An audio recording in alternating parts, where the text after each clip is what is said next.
नमस्कार, मैं हूं आपके साथ अंकिता पाल। बुलेटिन की शुरुआत करते हैं। मुख्यमंत्री नायब सिंह सैनी ने पार्श्व एकादशी के पावन पर्व पर प्रदेशवासियों को हार्दिक शुभकामनाएं दी हैं और साथ ही लिखा कि योगेश्वर भगवान श्री कृष्ण से यही प्रार्थना है कि ये शुभ अवसर सभी के जीवन में सुख, शांति और समृद्धि लेकर आए।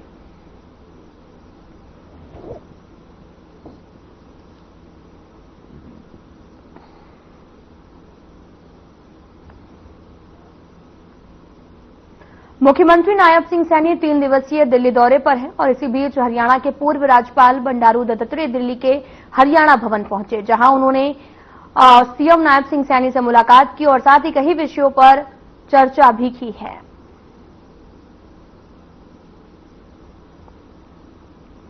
तो तस्वीरें दिखा रहे हैं जो कि दिल्ली से हैं, जहां पर सीएम नायब सिंह सैनी 3 दिवसीय दौरे पर पहुंचे और दिल्ली के हरियाणा भवन पहुंचे, पूर्व राज्यपाल से मुलाकात की है और साथ ही तमाम मुद्दों पर यहां पर उन्होंने चर्चा भी राज्यपाल से की है। तस्वीरें आपको दिखा रहे हैं जहां पर उन्होंने शॉल से सम्मानित किया और इस दौरान दिल्ली के हरियाणा भवन पहुंचे थे, पूर्व राज्यपाल से मुलाकात भी की है और बंडारू दत्तात्रेय ने सीएम सैनी से मुलाकात की गई और ये मुलाकात काफी अहम मानी जा रही है।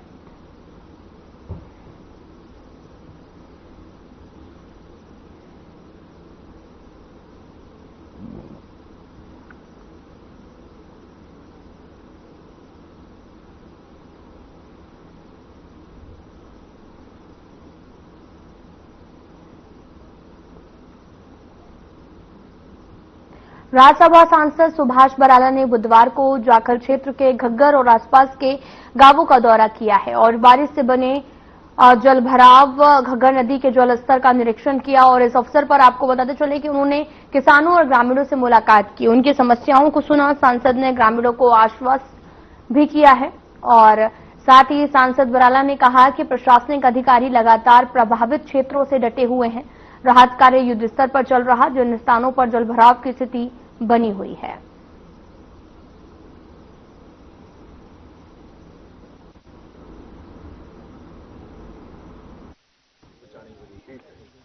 इसके नीचे से इसका जो पुल है ये बनकर के तैयार हुआ। पूर्व मुख्यमंत्री मनोहर लाल जी से मैंने रिक्वेस्ट करी थी और उन्हीं के आदेश अनुसार ये पुल बनकर के तैयार हो गया। अभी इसमें थोड़ी सी कमी है, वैसे तो टेम्परेरी रूप में, अस्थायी रूप में तो आवागमन के लिए खुला है, लेकिन कुछ दिन बाद ही इसका काम जो थोड़ा बहुत इसका पेंडिंग है वो पूरा करके, और जब ये पानी कम हो जाएगा उसके बाद किसानों की डिमांड है कि इसके आगे जो पुराना पुल है उसके कारण से पानी में थोड़ी रुकावट आती है, उस पानी को तोड़ने का प्रोसेस शुरू किया जाए। तो किसान भाइयों की बात है, मैंने अधिकारियों तक ये पहुंचाई है और इसके बाद उस पुल को भी तोड़ दिया जाएगा, पुराने पुल को, और उसके कारण से फिर पानी को आगे जाने में, आगे निकलने में कहीं कोई समस्या नहीं आएगी।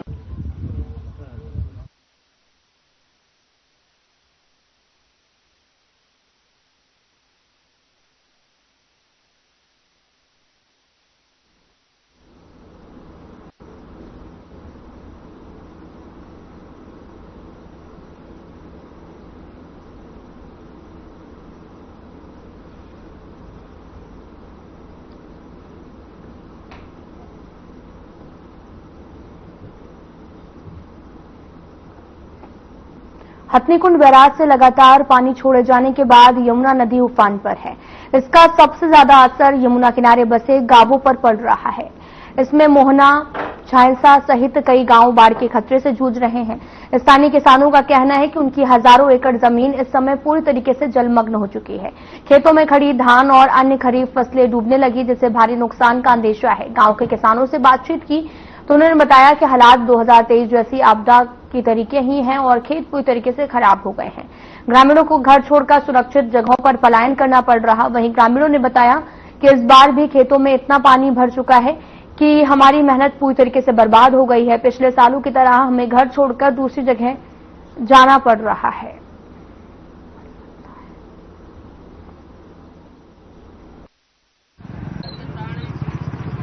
ऐसा ऐसे हो जाएंगे जी हालात कि बाढ़ का पानी आते ही जंगल में फसल बोई हुई है और सारी मर जाएगी और सरकार कोई मुआवजा नहीं देती यहाँ पर, न पहले दिया और अब भी संभावना कोई नहीं। 2023 में आई थी तब भी अब किसानों को मुआवजा नहीं मिला।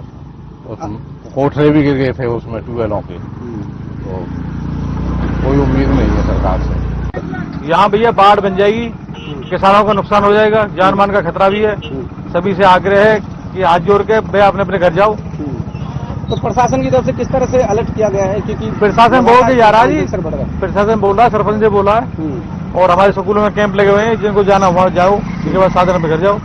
जैसा कि बता रहे हैं, पीछे से पानी छोड़ा हुआ है और 2023 में बाढ़ आई थी, लेकिन ऐसा अनुमान लगाया जा रहा है कि भाई 2023 से भी डबल बाढ़ आने वाली है और इससे खतरा भी बढ़ने वाला है, और दूसरा किसानों का बहुत बड़ा नुकसान होने वाला है इसमें।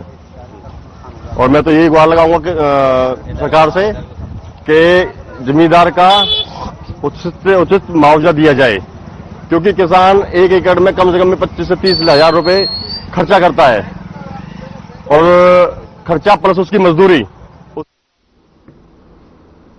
यमुना लगातार 3 दिनों से रौद्र रूप दिखा रही है और साथ ही लगते इलाकों को प्रभावित कर रही है। कैचमेंट एरिया में लगातार बरसात के चलते 1.5 लाख से भी ऊपर पानी का फ्लो जो है वो जारी है। प्रभावित इलाकों की स्थिति जांचने और हथनीकुंड बैराज पर पानी की स्थिति का जायजा लेने डीसी और एसपी पहुंचे। उन्होंने बताया कि स्थिति को काबू करने के लिए लगातार टीमें काम कर रही हैं। साथ ही उपायुक्त ने बताया कि यमुनानगर के 50 से भी ज्यादा प्रभावित गांव हैं, वहां पर लगातार बचाव टीमें अपना काम कर रही। कई गांवों में यमुना के पानी से टकराव जो है कटाव देखने को मिल रहा है और प्रभावित लोगों के लिए प्रशासन की तरफ से हर संभव मदद दी जा रही है।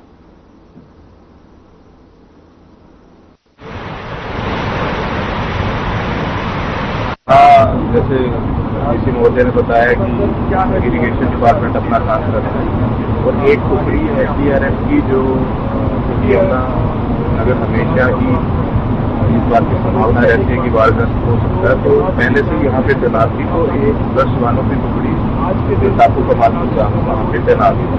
तो अभी वहाँ मेरी लगातार जो SHO उनसे बात हो रही है, तो कल रात से जो भूमि कटाव है वो एक जगह स्थिर है और आगे बढ़ा नहीं, बट हम लगातार सिचुएशन पर नजर रखते हैं। देखिए, जो हथनीकुंड बैराज में जो हम लोग खड़े आज यहाँ, अगर परसों से बात करें तो जो डिस्चार्ज है वो करीबन 50-60% कम है। आज करीबन 1,40,000 के आसपास जो डिस्चार्ज यहाँ से हो रहा है। आगे जो है आबादी में जो है गाँव में कहीं पानी नहीं है।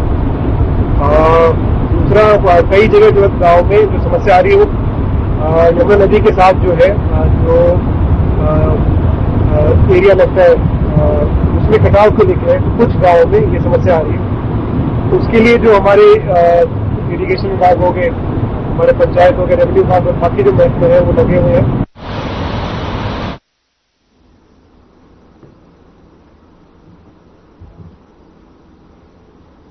जाखल में एक दर्दनाक हादसा सामने आया है, जहां पर जाखल में एक शख्स ने घग्गर नदी में छलांग लगा दी है। बताया ये भी जा रहा है कि नदी में पानी का बहाव तेज था। शख्स देखते ही देखते लहरों में बह गया और घटना के बाद में इलाके में अफरा तफरी का माहौल बन गया। सूचना मिलते ही परिजन और स्थानीय लोग मौके पर पहुंचे। शख्स की तलाश शुरू कर दी गई, लेकिन अब तक कोई सुराग नहीं मिल पाया है। घटना की जानकारी प्रशासन को दी गई, जिसके बाद गोताखोरों की मदद से रेस्क्यू ऑपरेशन शुरू किया गया। प्रत्यक्षदर्शियों का कहना है कि बहाव इतना तेज था कि शख्स को कुछ ही झड़ों में पानी बहाकर दूर ले गया। स्थानीय लोग लगातार नदी किनारे उसकी तलाश कर रहे हैं। फिलहाल पुलिस ने मामला दर्ज कर लिया और गोताखोरों के साथ मिलकर नदी में गुमशुदा व्यक्ति की खोज जारी है।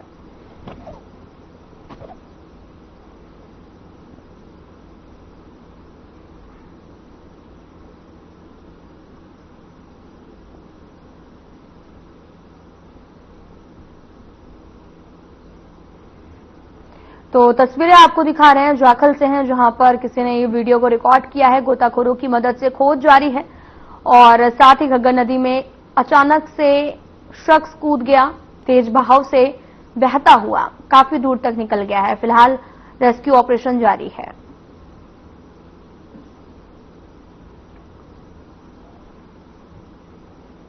जाखल में घग्गर नदी का जलस्तर बढ़ना शुरू हो गया है। पहाड़ों पर लगातार हो रही बारिश के चलते जाखल क्षेत्र से गुजरने वाली घग्गर नदी का जलस्तर लगातार बढ़ रहा और इस वजह से किसानों ने प्रशासन से कासिमपुर स्थित पुराने पुल को हटाने की मांग उठाई, ताकि पानी का बहाव सुचारू रूप से निकल सके, जलभराव की समस्या न हो। सिंचाई विभाग ने कहा कि गुलाचीका हेड पर 44,484 क्यूसेक पानी और वहीं खनौरी में नदी की कुल क्षमता 12,075 क्यूसेक की है।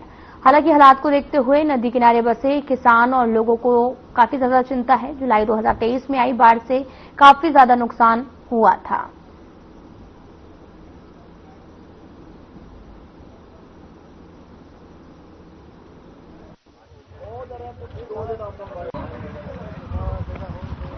नया पुल बना रही है जी, बहुत बढ़िया बन गया साडे। जो पुराना पुल है वो पटना चाहिए, वो तोड़ना चाहिए। ਉਹਦੀ 2-3 ਫੁੱਟ ਦੀ ਡਾਫ ਲੱਗਦੀ ਹੈ, ਇਹਦੇ ਕਰਕੇ ਪਿੱਛੇ ਪਾਣੀ ਓਵਰਫਲੋ ਹੋ ਜਾਂਦਾ ਹੈ। ਉਹ ਸਰਕਾਰ ਨੂੰ ਉਹਦੀ ਤਰਫ ਧਿਆਨ ਦੇਣਾ ਚਾਹੀਦਾ ਵੀ ਛੇਤੀ ਛੇਤੀ ਪਟਾਇਆ ਜਾਵੇ।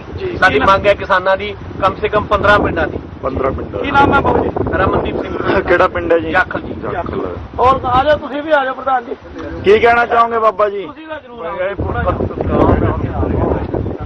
ਜਾਓ। ਕੋਈ ਨਹੀਂ।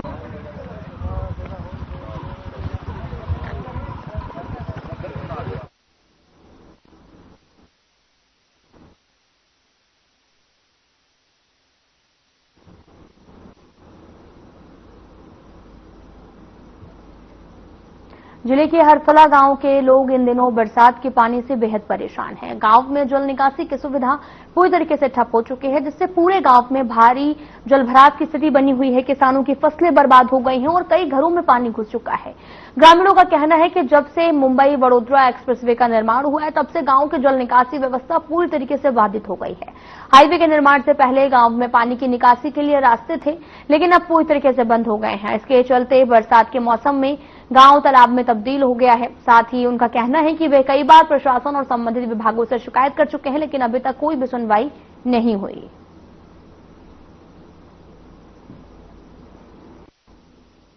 आज रात में डूब जाएगा। हमारे गांव हरफला में पानी गांव की आबादी में बढ़ चुका है और गांव में रहना गांव से भागने की नौबत आ रही है। इसी वजह के लिए इस हिसाब से हेल्थ की फरार मतलब समस्या लेकर के आए। पानी भरता है, किस चीज का पानी है ये? बारिश का पानी है। हमारा गांव काफी गहराई में है। लंगला, कंडावली, सीकरी और कंडावली तक का पानी हमारे गांव में ही देखा जाता है। मेरे गांव है, तो इसमें हुआ क्या कि NHI के थ्रू जो कुछ मुंबई वडोदरा एक्सप्रेसवे को हम सब जानते हैं, तो मुंबई वडोदरा एक्सप्रेसवे की हाइट की वजह से वहां रुकावट बन गई। तो पानी पहले उधर रह जाता था, वो पानी उधर ना बह करके अपने नेचुरल कोर्स को ना पहुंच करके वो गांव में आ जाता है। और दूसरा यह है कि कुछ लोगों आबादी जैसे बड़ी है, गांव में कुछ बाउंड्री हो गई है, तो जो पानी जो खेतों से होकर जाता था वो खेतों से नहीं बह पाता है, क्योंकि मकान बन गए, कहीं बाउंड्री हो गई, कहीं फार्म हाउस बन गए। तो इस वजह से जलभराव की समस्या काफी है। तो उसका एक ही इलाज है, उसका ऐसा नहीं है कि इसी बारिश का है, पिछले 2-3 साल से भर रहा है पानी। तो अब इसका इलाज सिर्फ यही है कि वहां पर के पाइपलाइन दबा करके उस पानी को, बगल में एक ओछी ड्रेन है, तो ड्रेनेज सिस्टम हमारे यहाँ काफी अच्छा है।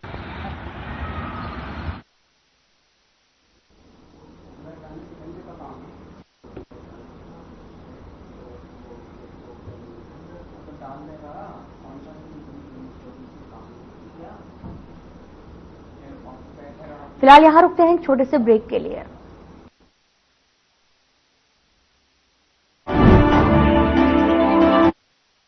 क्या आप जिम जाते हैं, कसरत करते हैं, फिर भी आपकी सेहत नहीं बनती? काजू, बादाम, किशमिश, मेवे, प्रोटीन के डिब्बे खाते हैं, फिर भी कुछ असर नहीं होता? तो इसका मतलब है आपका पाचन तंत्र खराब है। और जब तक के पाचन तंत्र दुरुस्त नहीं होगा, आप जितना मर्जी अच्छे से अच्छा खा लो, आपकी सेहत नहीं बन सकती। इसलिए हमारी संस्था सन्यासी आयुर्वेदा ने एक ऐसी दवा का निर्माण किया है जो कि आपके लिवर, आपके पाचन तंत्र को दुरुस्त करने का काम करती है, ताकि आप जो भी खाएं उसका पूरे का पूरा निचोड़ आपके शरीर को लगे, आपकी भूख बढ़े, खाया पिया सही से लगे, नया खून बने, हड्डियों में जान आए, वजन बढ़े और आप मोटे तगड़े खूबसूरत पर्सनैलिटी का मालिक बन जाए। सिर्फ 699 रुपए की पूरे 1 महीने की दवा होती है और आप इसे घर बैठे 01145454545 पर फोन करके दवा मंगवा सकते हैं।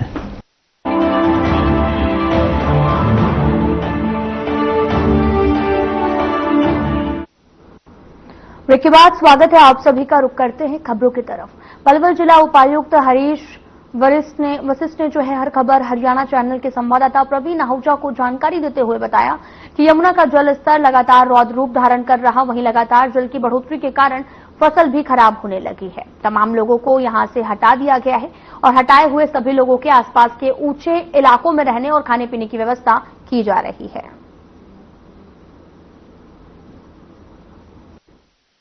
ये मकान बंद डूबा हुआ चल। पहाड़ों पे काफी ज्यादा बारिश होने के कारण यमुना का जलस्तर बढ़ा है और हमें आइडिया है कि आज रात तक और ज्यादा पानी पलवल में आएगा। इसके लिए प्रशासन ने पूरी व्यवस्था कर ली है। आज पूरा दिन और कल पूरा दिन पूरा प्रशासन में तो माननीय मंत्री जी भी फील्ड में साथ में ही थे, पूरा दौरा किया है। हमने 11 गांव यमुना के साथ लगते हैं उनको चिन्हित किया है जहां पानी आबादी में भी आ सकता है और खेतों में तो पानी रहेगा ही रहेगा। तो इन सब गांवों में जो रिंग बांध है उनको रिपेयर कर दिया गया है। वहां पे हर 3 गांवों के ऊपर एक एक्सेस ऑफिसर की ड्यूटी लगाई गई है ताकि जो निचले एरिया हैं वहां से व्यक्तियों को, लोगों को और पशुओं को ऊंचे एरिया में पहुंचाया जा सके। खाने की, पानी की, चिकित्सा की पूरी व्यवस्था कर दी गई है। एसडीआरएफ की टीम भी और एनडीआरएफ की टीम भी पहुंच रही है।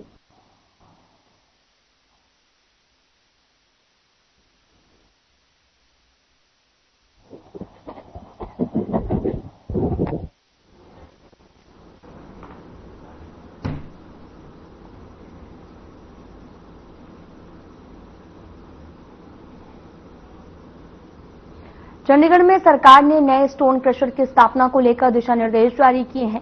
राष्ट्रीय राजमार्ग से स्टोन क्रशर की न्यूनतम दूरी आधा किलोमीटर रखी गई है। राष्ट्रीय राजधानी क्षेत्र की सीमा से 5 किलोमीटर के दायरे में कोई भी स्टोन क्रशर संचालित नहीं होगा।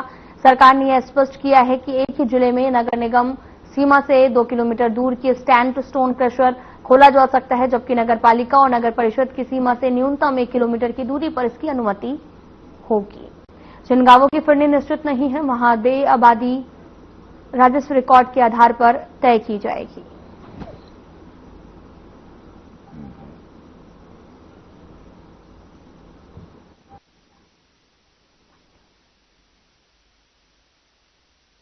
फिलहाल इतना ही। नमस्कार।